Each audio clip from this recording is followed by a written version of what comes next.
Nah, ramai nak pakai daging, buat rendang lagi. Daging satu.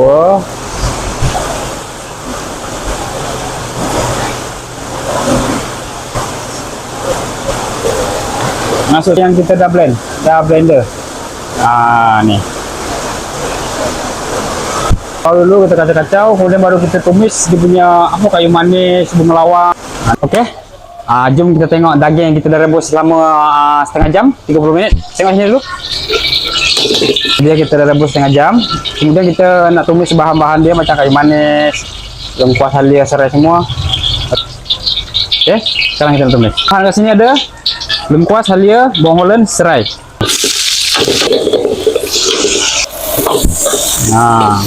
Kayu manis dengan bunga lawang. Masuk dalam. Untuk kita tom yum kita buat sup macam ni. Tapi nanti kalau bila order tinggal cedok je. Kemudian kita masukkan akar ketumbar.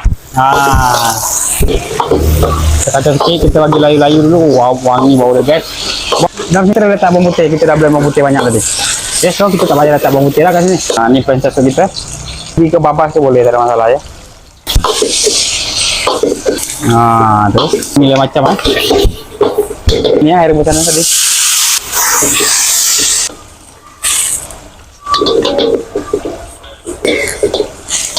Okey, ni.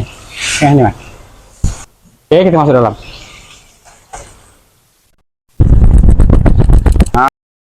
Okey. Ni setelah kita dah tumis bahan-bahan ni semua. Kita rebus lagi lebih kurang setengah jam lah. Nanti baru dia akan buka.